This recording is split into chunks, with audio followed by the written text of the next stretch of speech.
home buyers are winning at the end of 2025. This is your host, Ron Wojciechowski, and I want to talk to you about how some people are actively pursuing homes right now and getting great deals and winning, and that's pretty exciting. First thing that I would suggest to you is that anybody out there looking at a property in the month of December, turning down holiday parties and shopping and extra overtime at work, or all the things that keep you super busy, especially around the holiday. If you're out looking, you're probably pretty serious about making a purchase. And if that's the case, here's what's going on that I see that's really working.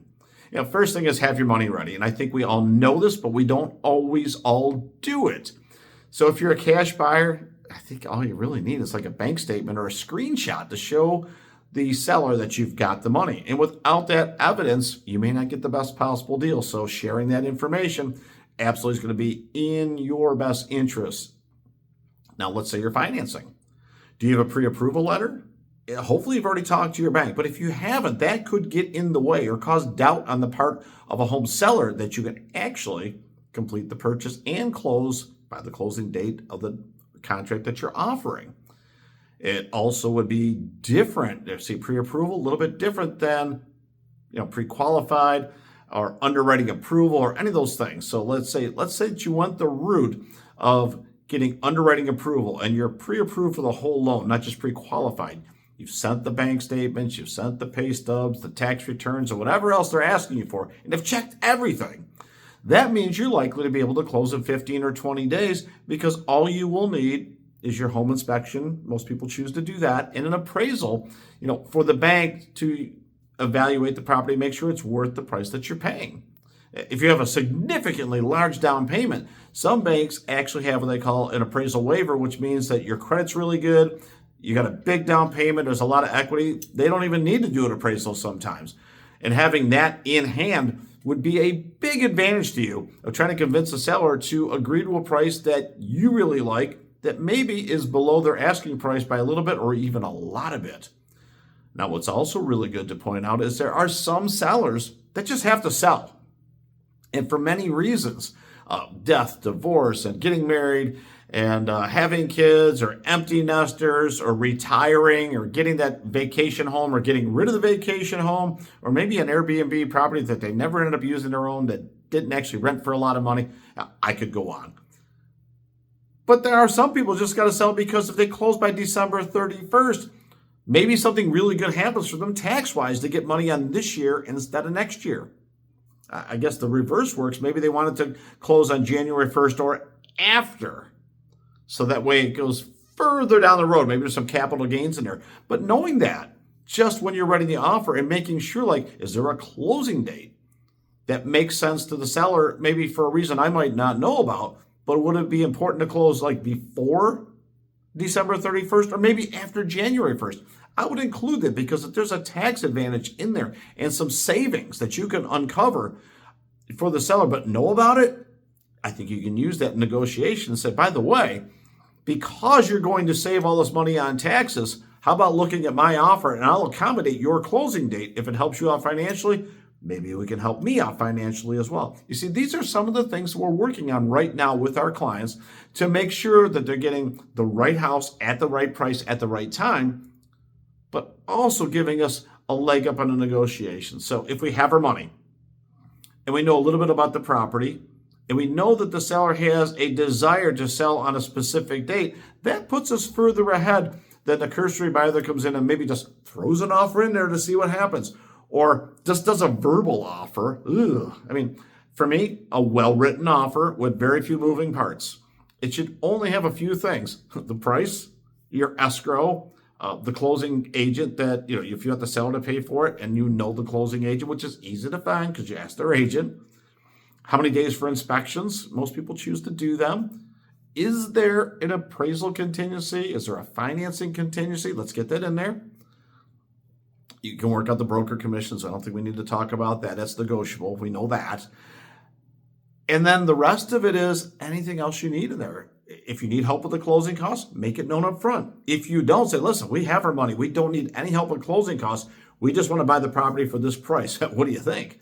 But putting it in writing, if it's actionable and a seller has it in front of them, that's more meaningful than a screenshot or a text message from their agent that says, hey, they're willing to offer you 300. And of course, if it's priced at 400, maybe that's not as compelling as a well-written offer that says, hey, we're willing to not only pay you this amount of money, but we can close on this date. It feels real because if they sign it, it is real. And I do think that that's important. There's way too many verbal offers going back and forth right now, and it removes the opportunity for the seller to just say, you know what, I'll just take it. Where do I sign? As opposed to, well, it's a verbal offer, but then we find out all we knew was price. Well, now we have to get a loan or borrow some money or rent to own, or we got to close at a certain date. Is it contingent on the sale of a property? Do I have to cash out stocks or cash out a 401k? That's a whole thing too. If you're thinking of using your 401k to purchase the property, there's taxes involved, right? Because you put it in pre-tax.